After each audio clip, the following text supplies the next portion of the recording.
a discussion of what was right and wrong. Uh, but you're a bad girl, or aren't you ashamed of yourself, or that kind of thing. Uh, Mama would paddle us sometimes, just a couple of licks on the fanny. She would also have us to go out and get our own switch and switch us. And the funny, I wish I could draw a picture for you of Mama spanking Delbert with a switch, because he had the fastest run around a circle anybody I have ever seen. She'd get a licking now and then, but honey, she had to be really good. And brings another thought too. We had a dog that was really important in our lives for many, many years, and his name was Slick. And when Mama was spanking one of us, she had to do something with the dog because he would get really upset. And later on, when it got to Jamie and Burl, if she spanked them, it had to be inside, because he absolutely would not allow it. Slick was getting old, and Burl, when he was a little baby, young little boy, liked to pull his tail and lay on him and everything. And one day he did something just a little bit too much, and Slick turned around and bit him on his throat. It was very fortunate it didn't kill him. But somehow things were never the same after that, and Slick didn't live too much longer. Daddy beat him real bad for that. We had kitty cats, but they were always outside animals, as Slick was an outside dog. About the only time he ever could come in the porch was when there was a bad storm. Now, Mama wanted everybody to come in when there's a bad storm and sit down and just be quiet. We could lay down, whatever, but be where she could see us and be quiet. And she'd kind of look around, and always to be one missing. I'd be out laying on the porch up next to the wall, looking at the lightning. I just thought it was the most beautiful thing I'd ever seen. And when she found out where I was, she'd just say, "Are you all right?" And she'd let me be. But she felt a lot better when I came inside. But the puppy dog, I didn't allow in my house for 50 years, and as you can see, I sort of do now.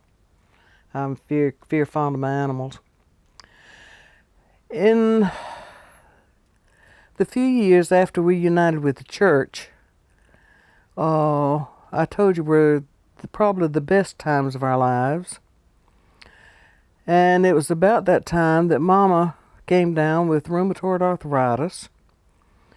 And just for the family history, Mama went to bed one afternoon, hurting real bad.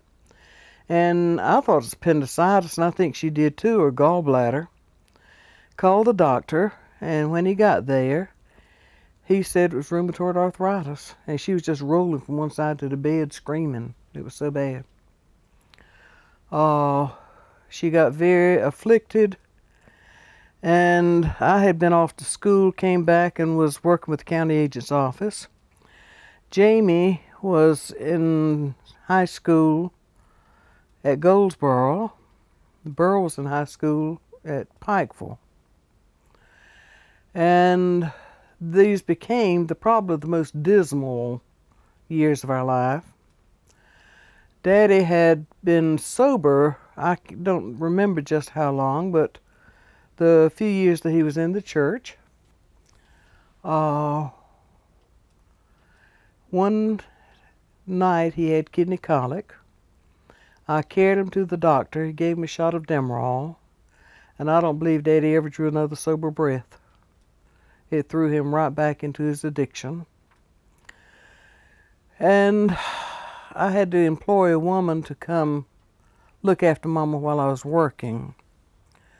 And Daddy's womanizing came up again, and he and that woman started having an affair of sorts. And it got really, really bad. Mama never spoke of it until one day she asked me if I thought I could make a living for both of us. Well, at that time, I was providing everything already, paying all the bills, so that was not a big deal. But she said she didn't think she could stay there any longer. I told Verna, went up to Verna's and shared with her what was going on, and she and Bob and I think maybe Ralph came and talked Mom and Daddy into not separating because of the children.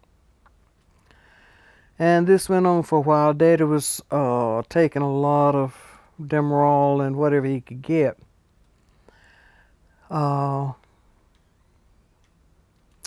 He finally asked us to take Mama. He just didn't feel like he could handle her. So Mama started living with us. They separated.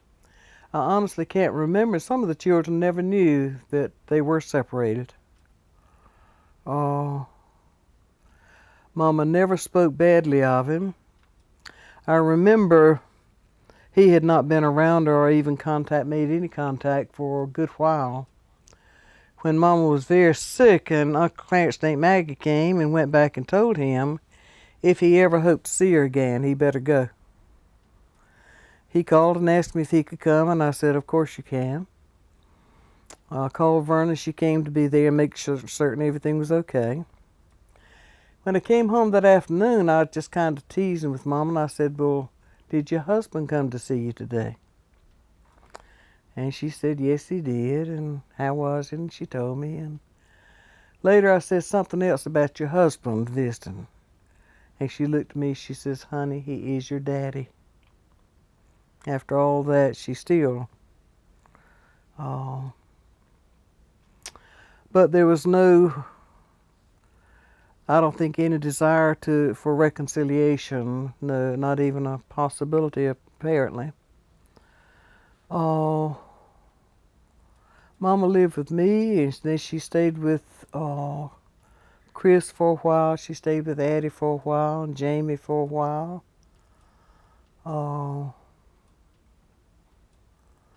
And my house was the primary place for her. And while she was at Jamie's, she fell and broke her hip and had to be hospitalized. And she never really got over that. She was more afflicted after that, almost totally afflicted. In Daddy's little escapade with this woman, they brought trouble into church, and both of them were excluded. It was a very painful time in our lives. I tried to make it as comfortable for Burl as I could, and that was almost impossible because Daddy would go for weeks without speaking inside the house. I mean, saying a word inside the house.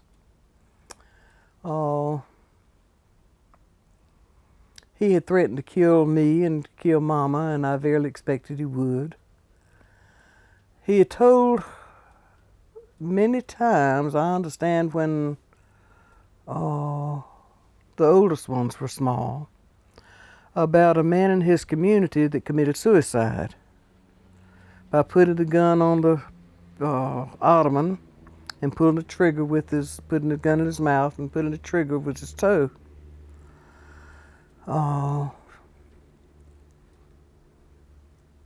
Mama died in October 29th, same day Deborah died, October 29, in 1959.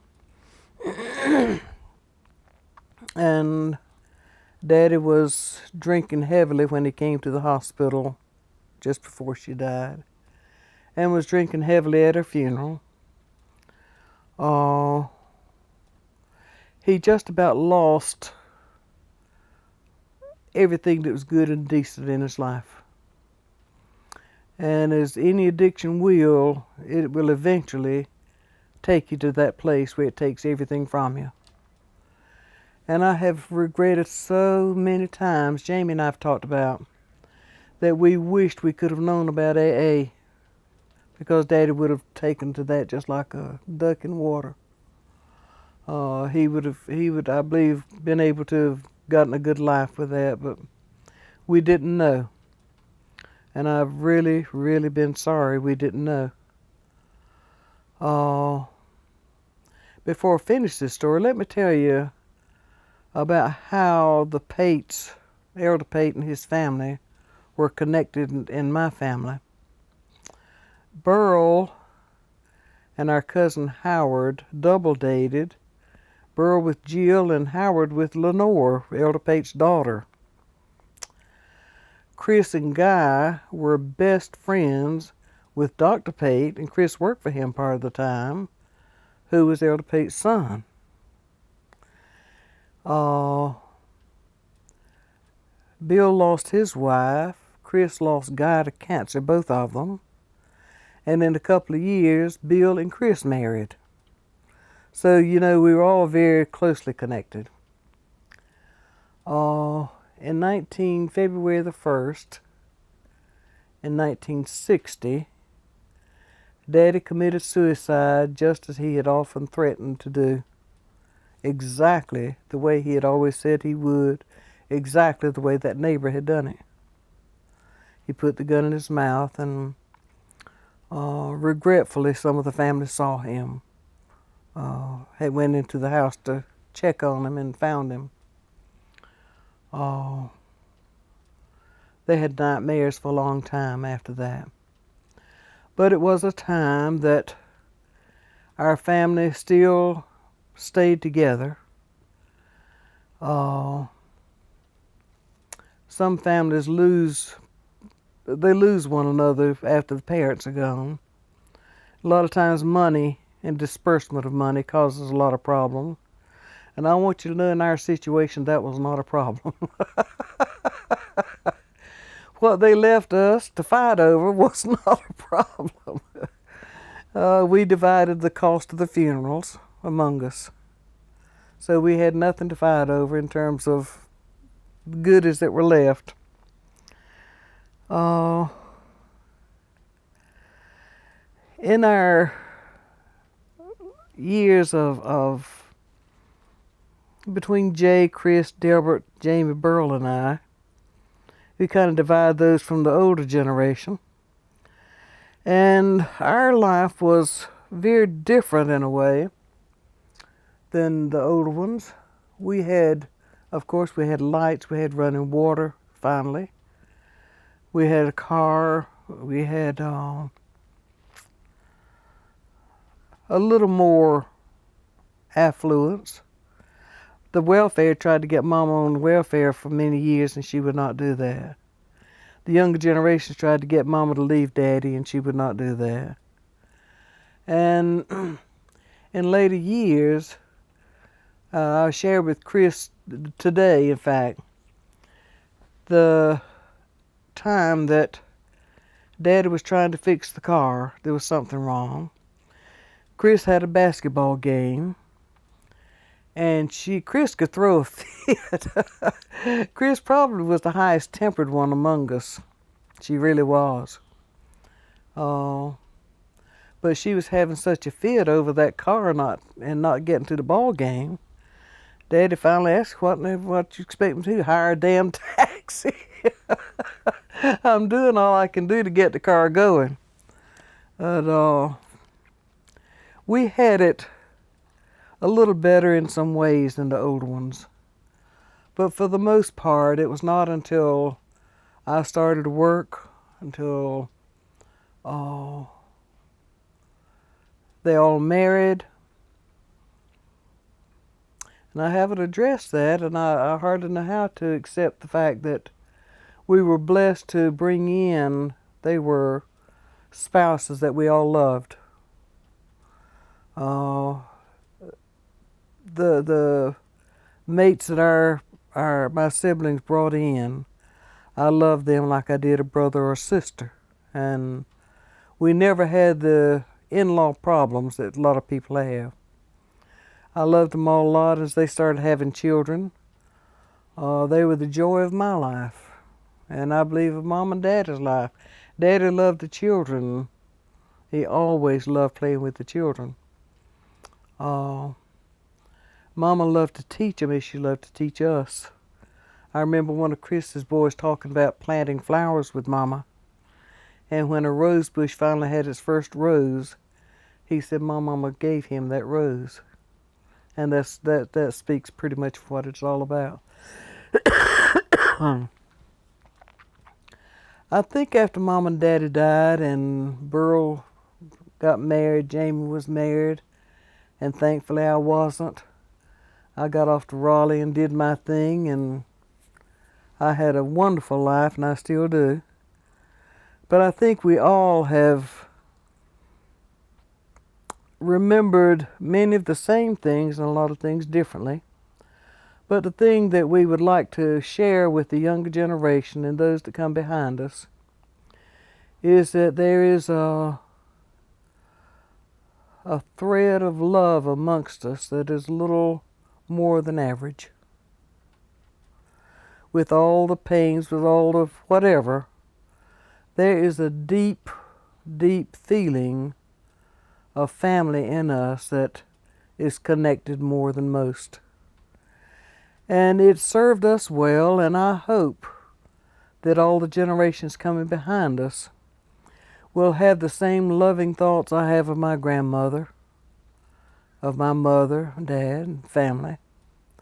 And that along the way that there'll be remembering things that we did. And I hope that one day each of you will have a mind to record it. And I've missed out on a lot of things that I want to say at this time, that Sherry and Bunny went out today and got me a camcorder. And as I remember things now, I'll try to record it for what it's worth, Department. And if I've not said enough, you can ask